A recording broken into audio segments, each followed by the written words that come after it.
Hello everyone, it's me, Rory Paddock for RacingDaily.com.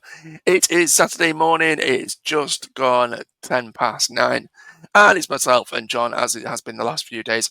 Third day and the final day of Newmarket's July meeting. There's 12 races on ITV from Ascot, Newmarket and York. Our team have previewed every single race there over on our website. We're going to be concentrating on Newmarket alone. We're going to run through the card and hopefully in the process pick out a hat full of winners. Hope you got on yesterday. We went through the card and did pretty well. Definitely a profitable day all round for the pair of us. So hopefully more of the same today. Kicking things off, we have I think it's 140 race, which it is. It is a maiden contest. Again, it's a fillies race. It looks really, really open in terms of, obviously, there's not much in the way of form to go off. We've got the current market leader. We've got, from the boys in Blue for Godolphin, we've got Snow Light, Dark Angel filly, Orion's Belt for Richard Hannon, Ryan Moore, teaming up with his old boss there. That horse finished fourth on debut, did pretty well. That's at 5-2. Those two are sort of clear in terms of the market. You've then got... from me at 6-1 for the Haggis team. The other Godolphin horse, you've got Dancing Flower at 7s, and it's 8-1 bar. Bit of a head scratch this, mate. Obviously, like any maiden, there's little to nothing to go off, so I'm hoping you've got the winner, John. I think the winner just sticks out with the breeding, doesn't it, really, and the market. I think Snow Light is coming from a stable that's in very good form this week. Buick's had 4 wins already. So I think, yeah, if you're going to have an interest in the race, I would stick with Snow Light. That they've had a good week, and I'm sure that will be up there in the places today. So a small start to the day and go Snow Light to win. Yeah, again, it perhaps seems a bit boring, doesn't it? But you can't really knock how well the yard's doing, how well the jockey's doing, breeding-wise, Dark Angel filly, bred to do the business. Orion's Belt, I think, obviously deserves a mention. I think it's fair enough to say that those two, it should follow suit as the betting does in terms of that those two probably are a little bit away from the rest. I mean, you wouldn't be surprised if something else came and won in a race like this, but I think Snow Light and Orion's Belt, perhaps I'm trying to be a little bit too clever and I should just follow suit and go Snow Light to win. But I think Snow Light and Orion's Belt, clear of the other lot, reverse forecast. I don't really mind how they finish. But yeah, I'm hoping that those two show their class and show that they're probably more ahead than the other, however many rivals, the other 7. Yeah, Snow Light, Orion's Belt, a tentative reverse forecast for me. The next race is the 212. 7 furlong fillies handicap, 3-year-olds and upwards. You've got current market leader. I think you've got Miss Nightfall that's attracted plenty of support. That's a clear favourite, 13-8. Misinformation, second favourite at 3s, and it's 15-2 bar. I've gone for 2 each way in this. I think it's quite a competitive handicap. I couldn't have Miss Nightfall, even if it wins 13-8 is too short for a horse in a race like this. So yeah, the 2 that I've gone for, again, each way bets, be the William Buick ridden Royal Velvet, who's put in a string of decent efforts so far this season, including over this course and distance. This course, Ed Walker's Sariscella, I think is bottom weight. She can be forgiven her Ascot run. Prior to that, had pretty solid form, and she displayed glimmers of hope earlier in the season. If she can get back to doing something like that, I think she'll have a decent chance. So for me, Royal Velvet and Sariscella, both each way bets. Miss Nightfall is obviously likely to go off favourite and probably deserves to, but I couldn't have her at the price. Yeah, those are my 2. Royal Velvet, Sariscella, each way, for a little bit of interest there in the second race. Your thoughts, bud?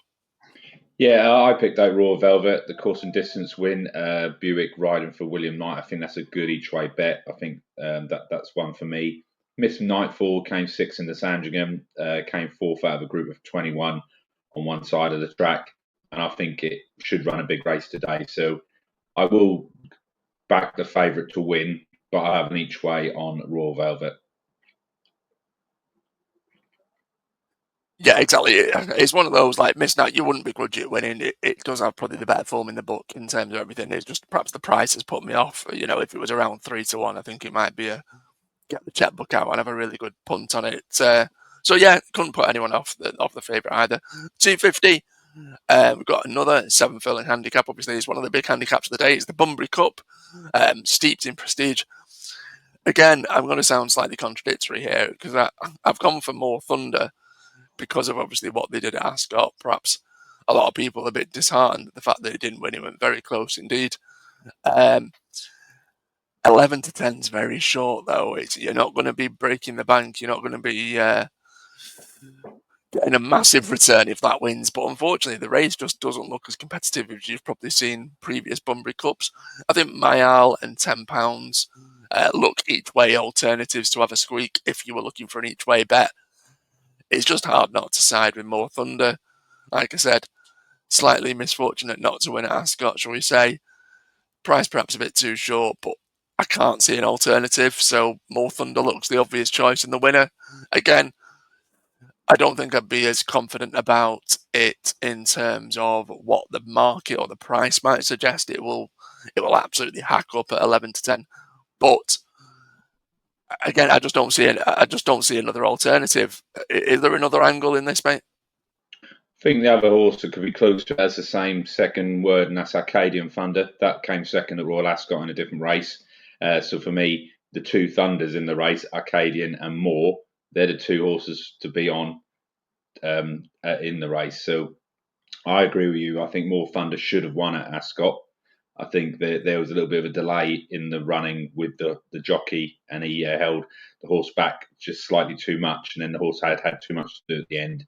So I think they've aimed at this race to try and get some compensation for what happened at Ascot. So I'm with you. More Thunder to win, and Acadian Thunder each way. Yeah. I think they'll be, to put it politely, they'll be slightly disgruntled about the way it ran at Ascot. So yeah, certainly trying to atone for that. 325. Another handicap is a mile handicap here. It's for 3-year-olds. Again, the boys in blue have a triple-handed in a 7-runner race. Godolphin have obviously 3 entries. Current market leader, you've got Bedouin Prince at 2s. You've got potentially their second string, Ryan Moore, gets jocked up on a Godolphin horse for John and Thaddeus Gosden. It's 5th column at 7-2. You've got Mr. Winston there at 9-2 for Andrew Baldwin and Machine Murphy. And the other Godolphin horse, you've got Secret Theory at 13-2. Ralph Ed at 5s, and then it's 18-1, I think, bar the remainder. Um, a tricky race in terms of, again, there's not much in terms of the form to go off. A lot of the horses are making their handicap debut. I'm going to go with Bedouin Prince. Maybe that's perhaps slightly lazy on my part, but I just think it could be a case of this horse is potentially a group horse masquerading in handicap company. He's done absolutely nothing wrong. Won his last 2 races. William Buick obviously rides clearly the Godolphin first string. Again, there might be an angle I've missed here, but Bedouin Prince seems to tick more boxes than the others. Again, not a race that I'd be ridiculously confident in, but 2-1, a fair enough price about the favourite who should, in theory, go off and win. Is there something else to be looking out for, mate? No, I think you seem to be along the right lines I was looking at yesterday. Bedouin Prince, 2 solid wins this season over the course and distance. Actually, has won at Newmarket and also won at Kempton as well.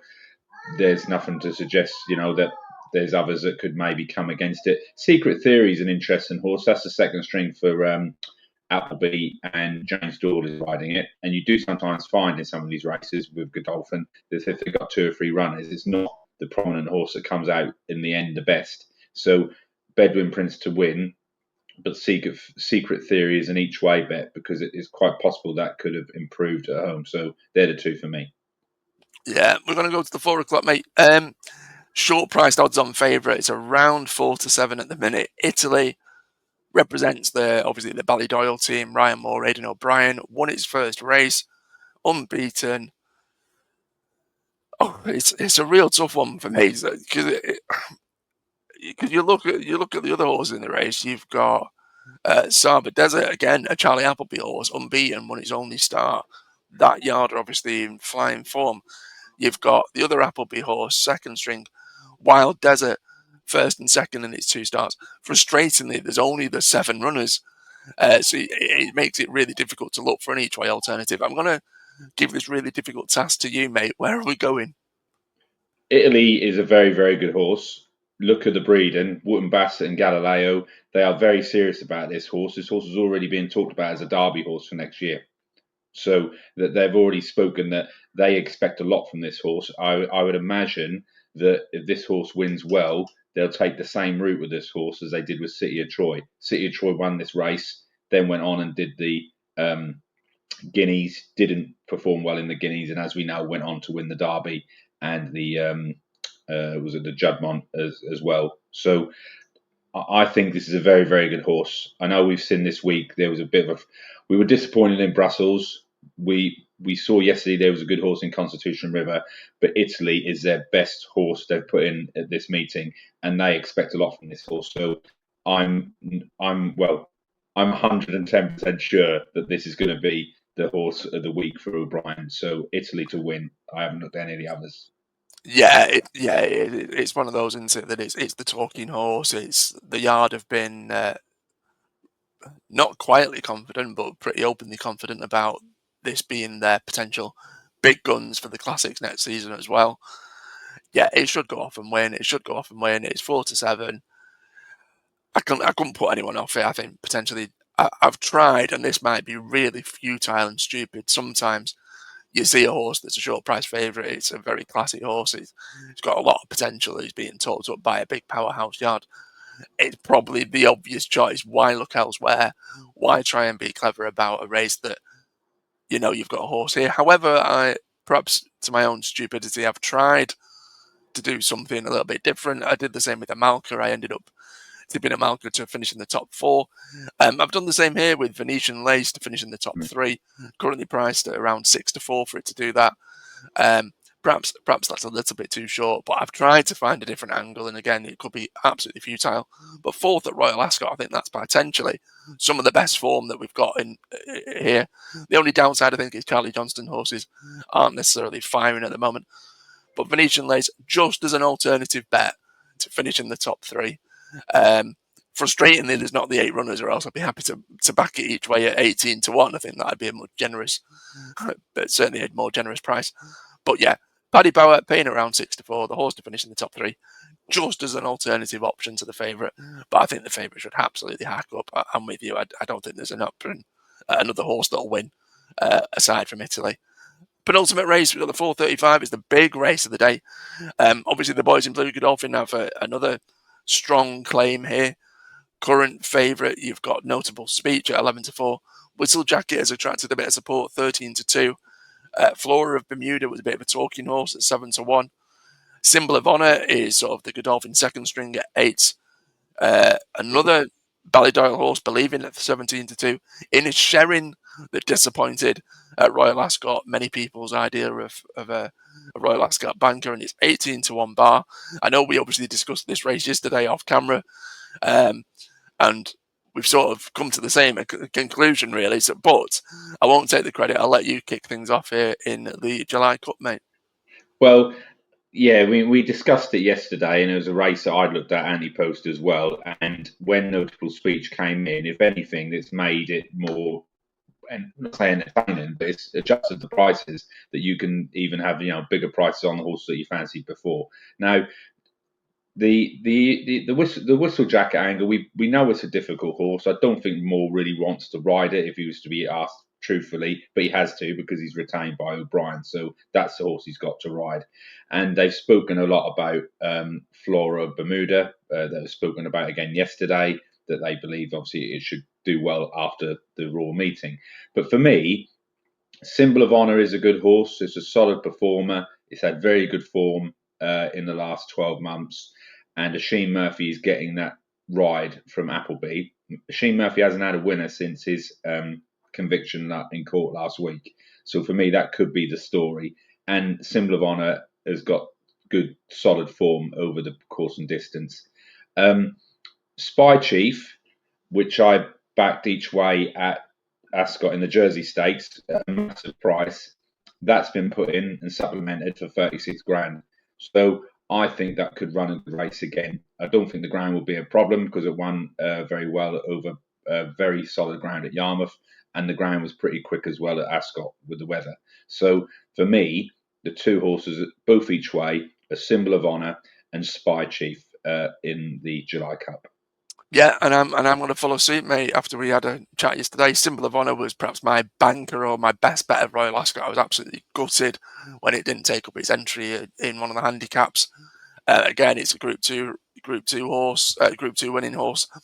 So I was convinced it would go well at Ascot in a handicap at that grade. I thought that's an absolute steal, and it was a decent price as well. So perhaps this is me knowing that my fingers have been burnt and somehow psychologically convincing myself that the horse owes me something. But again, I think Symbol of Honour 8-1. That's a really decent price in a race like this. The top sprinters that we saw at Royal Ascot have avoided this race. They've not come. We've not seen obviously the likes of Lizat and Satono Revis, stuff like that.